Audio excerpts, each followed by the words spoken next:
नमस्कार साथियों, पिछले वीडियो का शेष भाग। ये मूर्तियाँ, मंदिर तो उसी दिन से अपवित्र हैं जिस दिन से मूर्ति बनाने का पत्थर वंचित समाज खजान से निकालता है और मंदिर बनाने के लिए ईंट भट्टों में बनाई जाती है।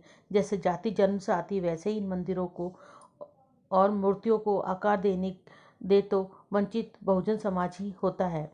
अब चाहे इस पर कितना ही पानी डालो, मंत्र फूको, ये पवित्र है तो हैं, क्योंकि इसे अछूतों ने खदानों से निकाला, ईंटों को भट्टी में पकाकर बनाया।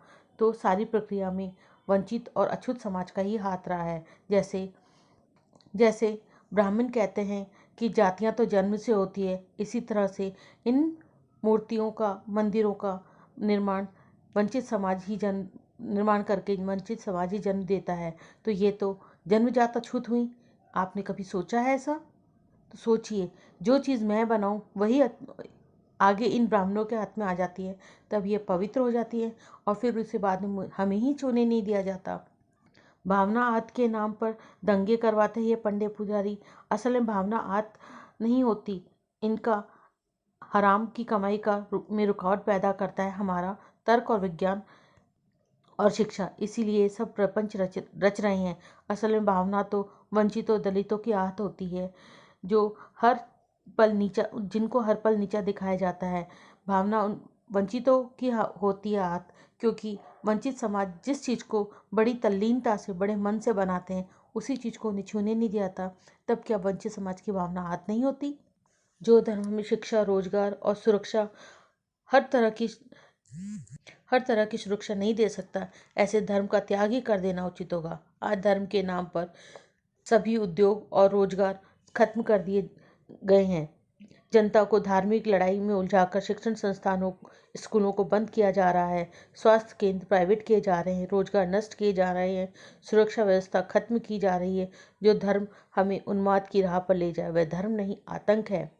जिस दिन भारत में स्वच्छता अभियान और शौचालय निर्माण के लिए पुरस्कार दिया जा रहा था, उस दिन एक धार्मिक उन्मादी दलित ने 2 दलित बच्चों की हत्या कर दी, क्योंकि वे खुले में शौच कर रहे थे। उनके घर में शौचालय नहीं होने के कारण वे बच्चे खुले में शौच करने को मजबूर थे। उस हत्यारे दलित का कहना था कि भगवान ने आदेश दिया था कि इन राक्षसों को मार दो। यहाँ पर राक्षसों का अर्थ है दलित और वंचितों से, और भगवान का अर्थ है यहाँ पे पंडित पुजारियों से।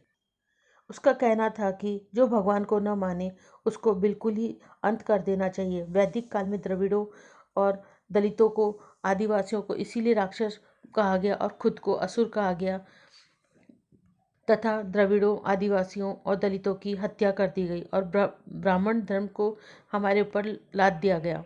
ब्राह्मणों ने और स्वर्ण समाज ने पिछड़ों, दलितों, आदिवासियों का हिंदूकरण करके इनका इस्तेमाल राजनीतिक फायदे के लिए किया है। साथ ही धर्म के नाम पर समाज में वैमनस्य, द्वेष, घृणा की खाई को भी बढ़ाया है। ये मनुवादी लोग खुद तो पिछड़े दलितों, आदिवासियों का शोषण करते हैं, साथ ही साथ इन्हें आपस में एक दूसरे के खिलाफ भी सामाजिक दायरे में को कमज़ोर करके इन्हें आपस में लड़ाते हैं। भाई को भाई का दुश्मन बना दिया है। जैसे पिछड़ों से दलितों का शोषण करवाते हैं, दलितों और पिछड़ों के द्वारा मुसलमानों और ईसाइयों का शोषण करवाते हैं। इसी हिंदुत्ववादी नीति को बढ़ावा देकर संपूर्ण बहुजन समाज को मानसिक और राजनीतिक, आर्थिक गुलाम बनाने का षड्यंत्र रच रहे हैं। ये मनुवादी इतिहास गवाह है कि दलितों, पिछड़ों, आदिवासियों का शोषण द्विज जातियों यानी कि ब्राह्मण, क्षत्रिय और वैश्यों द्वारा किया जाता रहा है। और यही सिलसिला हर धर्म में, चाहे वह ईसाई धर्म हो, सिख धर्म हो, मुस्लिम धर्म हो, कोई भी धर्म हो, यह व्यवस्था सदा से चली आ रही है। तभी सभी धर्मों के लिए उच्च जातियां दलितों, पिछड़ों को शिक्षित नहीं होने देना चाहती, ताकि ये अपने हक अधिकार को सदा सदा के लिए वंचित रहें और अपने हक अधिकार मांग ना सके, इनको गुलाम बनाए रखा जा सके। जागो दलितों, बहुजनों, आदिवासियों, अपने बच्चों को स्कूल भेजो, इन्हें पढ़ाओ, अपने बच्चों को जज, वकील, डॉक्टर, मंत्री, बड़े अफसर बनाओ। अपने समाज को शिक्षित करके जागृत करें। मंदिर, मस्जिद, गुरुद्वारे में जाना छोड़कर स्कूलों में भेजो। अपने बच्चों को फटा कपड़ा पहना दो, परंतु उन्हें स्कूल अवश्य भेजो। आधी रोटी खाओ, परंतु उन्हें स्कूल अवश्य भेजो। कलम, किताब, दवात अवश्य दीजिए। मंदिर में जाने से आपका कोई भला नहीं होने वाला। आप मंदिर में जाने की बजाय उस पैसे को जो मंदिर में आप चढ़ाते हैं उस पैसे से अपने बच्चे के लिए कॉपी किताब कलम खरीदिए, स्कूलों में जाने की व्यवस्था कीजिए, ताकि आपका बच्चा तर्क और विज्ञान के आधार पर सोच करके आपकी और अपने आने वाली पीढ़ियों को सुधार सके, अपना हक अधिकार ले सके, सर उठाने के साथ जीना का उसको अधिकार मिले। अगर आज भी आप धर्म और मंदिर बाबाओं के दरबार में जाना नहीं छोड़ते तो ये निश्चित है कि आने वाले समय में हम फिर से दोहरी गुलामी में जकड़ जाएंगे। हमें ऊपरी तौर पे तो दिखाया जाएगा कि हम गुलाम नहीं हैं, परंतु हमें मानसिक और आर्थिक रूप से इस तरह से गुलाम बना दिया जाएगा, न तो हम किसी से कह सकते हैं और न ही अपना उद्धार करने का प्रयास कर सकते हैं।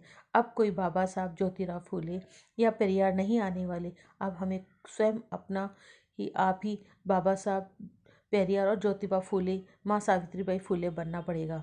क्योंकि अगर अगर हमने आज प्रयास नहीं किया तो आने वाले समय में हम कभी भी प्रयास करने लायक नहीं रहेंगे। आज समय है जो शिक्षा और संविधान को बचाने की मुहिम चल रही है, उसमें आप सब बड़े जोरों शोरों से भागीदारी निभाइए। मैं बहुजन समाज के लोगों से अपील करती हूँ कि ऐसे धर्म को त्याग दो जो धर्म हमारी नस्लों को फिर से गुलाम बनाने का काम करे। जिस धर्म में हमें प्रताड़ित करने को कहा गया है, नारी को गुलाम से भी नीचा माना गया है, नारी को और शूद्रों को कोई अधिकार न हो, बहुजनों को मंदिर में जाने न दिया जाता हो। क्या आपने रविदास मंदिर, अंबेडकर भवन में जाने से कभी किसी ने रोका है? नहीं। आप वहाँ बहुत ही असहजता से जा सकते हैं, उनके विचारों को पढ़ सकते हैं और उनकी प्रतिमाओं को छू भी सकते हैं। जिस समय आपके बच्चे कावड़ उठाने में व्यस्त होते हैं, उस समय सवर्ण समाज के लोग बड़ी बड़ी परीक्षाओं की तैयारी कर रहे होते हैं, उन्हें दे रहे होते हैं। ये सामंतवादी लोग तुम्हें अपने निजी राजनीतिक हितों के लिए हिंदू मुस्लिम के नाम पर बहुजन समाज को आपस में लड़वा देते हैं। इससे भी बहुजन युवा आगे रहता है। क्या कोई मंत्री का बेटा या बेटी या मंत्री खुद आगे इस ऐसे कामों में आगे रहते हैं? नहीं। वे खुद तो बड़े बड़े शिक्षण संस्थानों में शिक्षा ग्रहण करते हैं और उच्च पदों पर रह करके देश में राजनीतिक फ़ायदा उठाते हैं। जो कुछ लोग अगुवाई करते हैं उन्हें सरकार सुरक्षा दे देती है, जैसे कि कपिल मिश्रा को। इसका ताज़ा उदाहरण है। बहुजनों, आपके बच्चों को क्या मिला? क्या आपने कभी सोचा है? मार पिटाई और भविष्य का अंधकार, बेरोजगारी ही मिले। झंडा डंडा उठाए बहुजन, मार खाए बहुजन युवा और पद का लाभ मिले स्वर्णों को। सरकारी तंत्र कितने मंत्री हैं हमारे समाज के? देश के सभी सरकारी संस्थानों में बहुजनों को कितनी भागीदारी है और जो आरक्षण मिला है उसका कितना लाभ मिला है हमारे समाज को? क्या आपने कभी सोचा है कि इन स्वर्णों को देश के 99% संसाधनों पर हक होने के बाद भी ये लोग आपके 1% संसाधन को भी छीनना चाहते हैं, ताकि ये लोग हमारे समाज को फिर से गुलामी के ऐसे जाल में जकड़ लें जिससे निकलना नामुमकिन हो जाए। अब कोई बाबा साहब पेरियार, ज्योतिराव फूले या साहूजी महाराज नहीं आने वाले।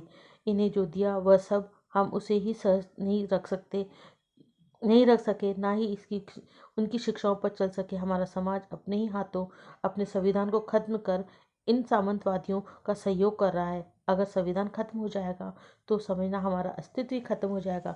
शिक्षण संस्थाएं बंद की जा चुकी हैं, जो बची हैं उसे भी धर्म की शिक्षा दी जा रही है तथा शिक्षा का निजीकरण किया जा रहा है।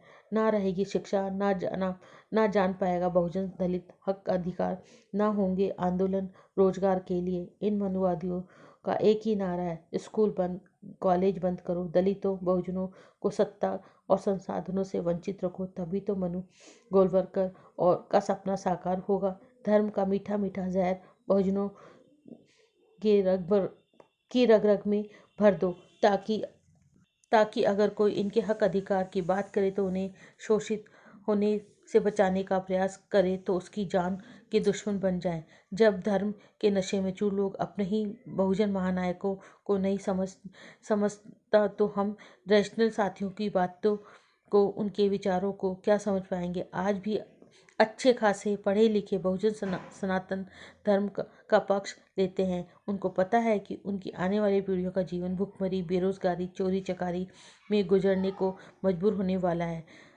अब उनके हक के सभी संसाधनों पर इन पंडे पुजारियों का दबदबा है। आप ही लोग एक बताएं जितने भी लोग राम मंदिर बनाने के लिए बाबरी मस्जिद गिराने का काम किया, उनमें से कितनों को पद, धन, सत्ता मिला, किसी को नहीं। तथाकथित राजपूत मंदिर में ट्रस्टी नहीं है। धन और सत्ता पंडे पुजारियों का पंडे पुजारी काबिज रहेंगे। बाकी वर्ग झंडा डंडा उठाने का काम करते रहेंगे। कब तक बहुजन समाज अपनी ही जड़ें काटता रहेगा? जैसे एक नदी दो पहाड़ों के मध्य पतली धारा के रूप में निकलती है, पर जैसे ही धरातल पर पहुंचती है वह चौड़ी हो जाती है और फिर उसी धरातल का विनाश करती है, जिससे उसके फलने फूलने का अवसर मिल जाता है। यही हाल इन मनुवादियों का है। आप समझ गए होंगे, जब यही नदी समुद्र में मिलने लगती है तो कई भागों में बट जाती है और दलदल का विशाल रूप धारण कर लेती है। यही हाल, और इस दलदल से होकर गुजरना बहुत मुश्किल हो जाता है। कई बार तो पशु मानव इसमें फंसकर मर जाते हैं। ब्राह्मण धर्मी भी इसी नदी के समान है, जो खुद को फैलाने के लिए धरातल की जड़ों को काटता है, और जो इस धर्म के दलदल में फंस गया उसका निकलना बहुत कठिन हो जाता है। सनातन धर्म कोई धर्म नहीं है, समाज धर्म नहीं है, इन ब्राह्मणों के द्वारा फैलाया गया एक मक्कड़ जाल है, जिसे बहुजन बहुत बुरी तरह फंस गया है। जिस धर्म में नारी सुरक्षित नहीं हो, जहाँ आम जनता सामाजिक, राजनीतिक, आर्थिक रूप से सुरक्षित नहीं हो, वह धर्म नहीं, एक तरह का डर है। जनता और स्त्रियों को विपदा संकट का डर दिखाकर या ये वश में किया जाता है। ये मधुवादी अपनी उधरपूर्ति करता है। आम जनता भले ही भूखी रहे, पर इन्हें कोई मतलब नहीं। जब से ये ब्राह्मण धर्म स्थापित हुआ है, तभी से समाज में आम जनता का शोषण का शिकार होती आ रही है। अब भी समय है इस मक्कड़ जाल को तोड़कर बाहर निकलने का, नहीं तो आने वाली तुम्हारी पीढ़ियां तुम्हें कोसेंगी कि तुम लोगों ने हमें गुलाम बनाने के लिए धर्म तो बचा लिया, पर हमारा भविष्य नहीं बचा पाए। जय भीम। नमस्कार। चैनल को लाइक करें, सब्सक्राइब करें और शेयर करें।